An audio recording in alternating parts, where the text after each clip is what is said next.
When tragedy strikes, she receives a call from God, and in shock, she does what any normal human would do: she runs. Most people would have assumed it was a prank and used Truecaller to track down the devious prankster. At least, I would. The film begins with the little daughter of Sade and Francis, Lola, asking her mom if they can go to church after 2 months of being absent. The mom agrees to the excitement of her daughter and husband. On their way to church, the woman complained about her husband giving money to beggars on the streets, saying that even pastors don't, so why should he? During the church service, the pastor gives a sermon on the importance of paying attention to God's calling. Each and every one of us is being called by God, he said, and it is only when we feel unusable, that's when God decides to use us. He seems to be talking directly to Sade, saying, "Madam, God is calling you." This only brews discomfort in her, and when the sermon is over, she couldn't wait to leave with her family, while complaining that pastors are only interested in money.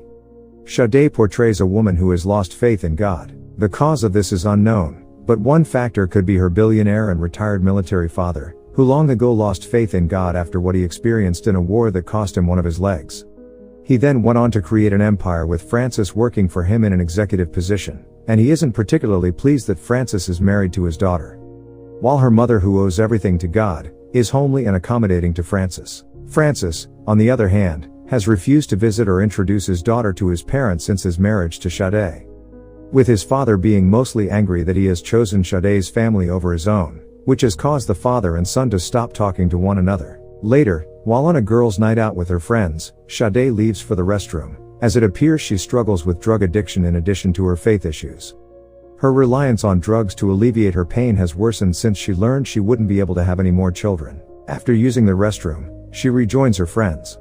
However, one of her friends, Simi, is dealing with a cheating spouse, and she vents her frustrations about her husband to Sade and their other friend, who comfort her with encouraging words.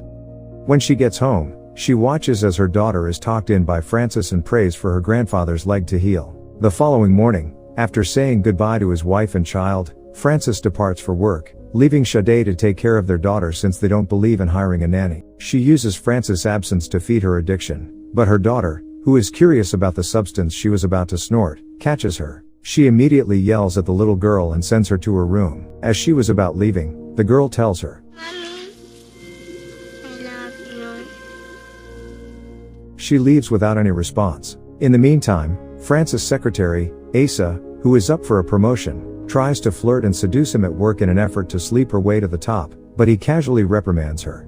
At home, Sade then gets a call and heads outside. Lola, who had been sleeping, then wakes up and realized she is hungry. She called her mother, but since she wasn't there, she tried to make food for the family.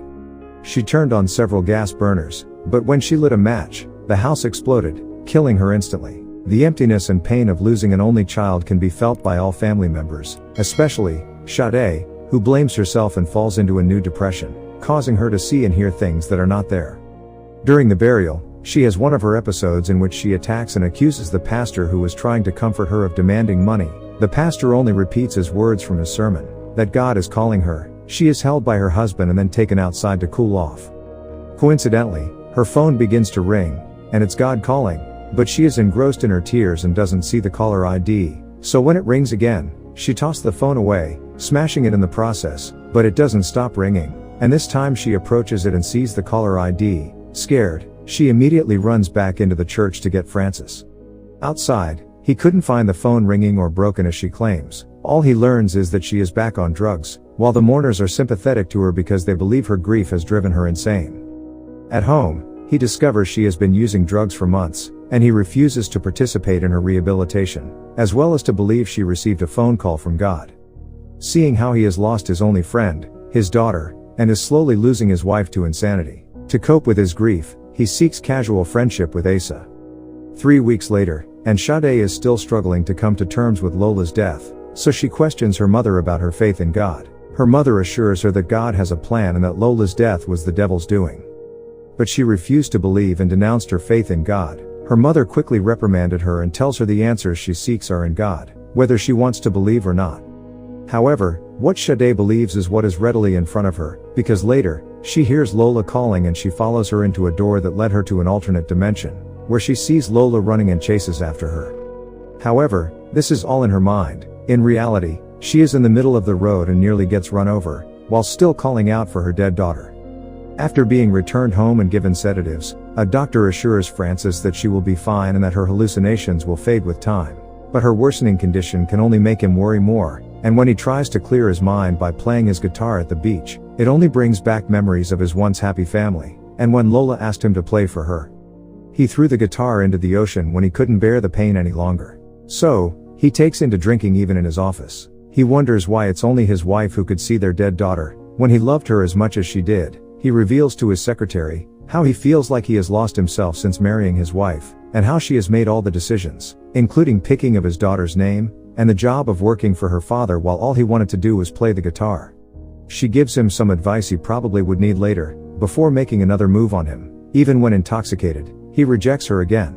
In his drunken state, he arrives home late to his wife, who is concerned that he has abandoned her. He asks her where she was when Lola died and accuses her of being on drugs at the time. He then tells her he wants a divorce before slumping into the bed and falling asleep. She is broken by his words, so the next morning she succumbs completely to the drugs, while having flashbacks of the explosion and when Lola caught her in the bathroom. She prepares herself and drives to a bridge where she intends to end it all. At that point, God calls her, and she refuses to pick up, instead saying that if he truly wants to speak to her, he should save her, and she falls into the water.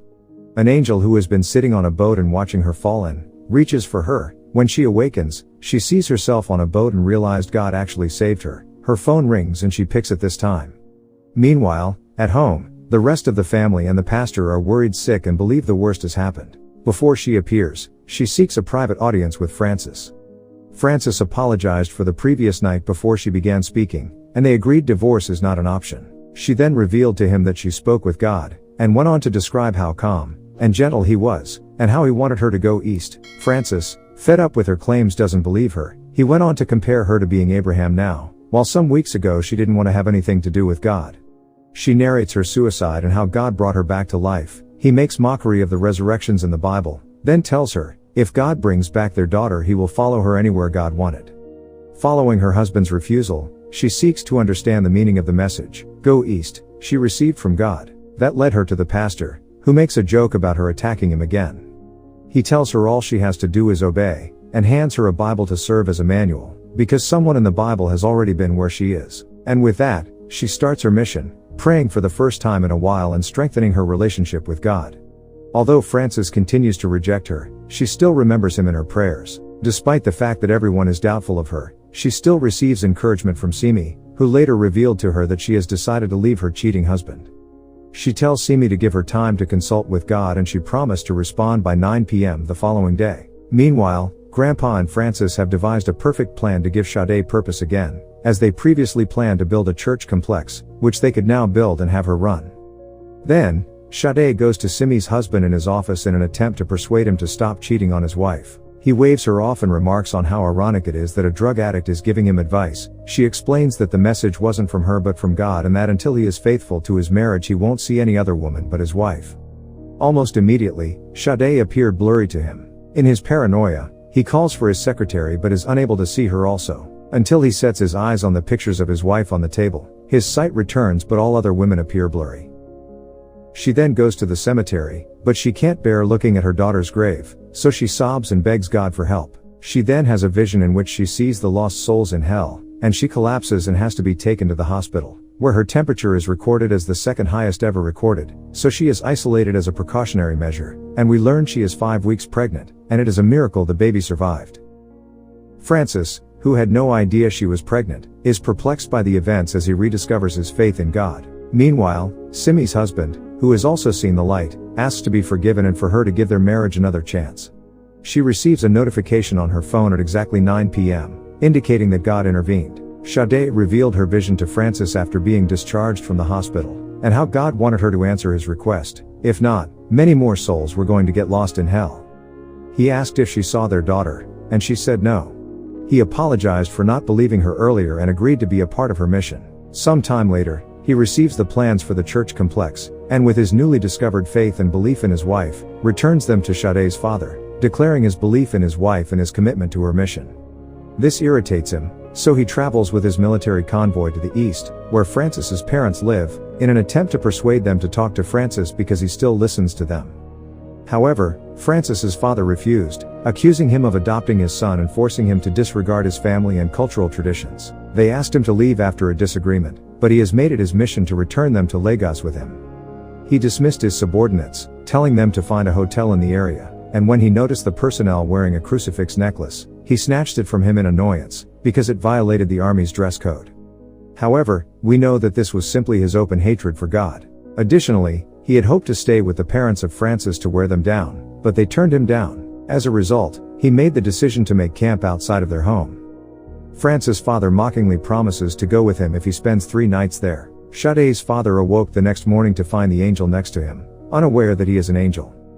He went on to tell the newcomer of his reasons for visiting, and the angel asked him if he ever thought Sade was telling the truth. He becomes uncomfortable when the stranger tells him more about himself and how he lost his legs in a war when he was shot by a boy, and returned fire, eventually killing the boy after begging God to spare his life.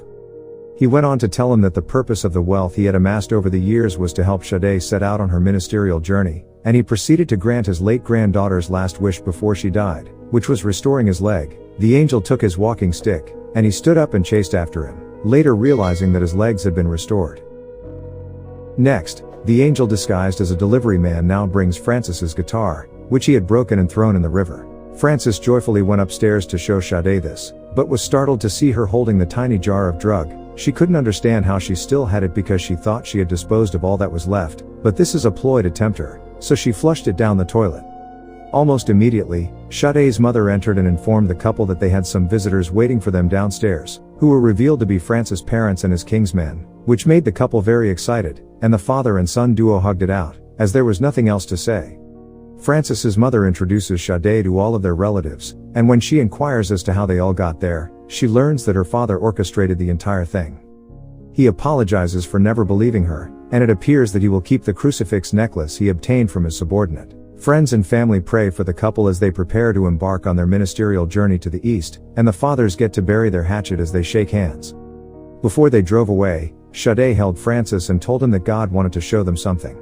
Both in a trance, they see the angel and Lola, and the film ends with the family hugging each other. The film sheds light on contemporary spirituality, by imagining what it might be like for Abraham or Prophet Elijah to be a Nigerian in the present day, and have to deal with skepticism as well as contemporary realities like smartphones and social media.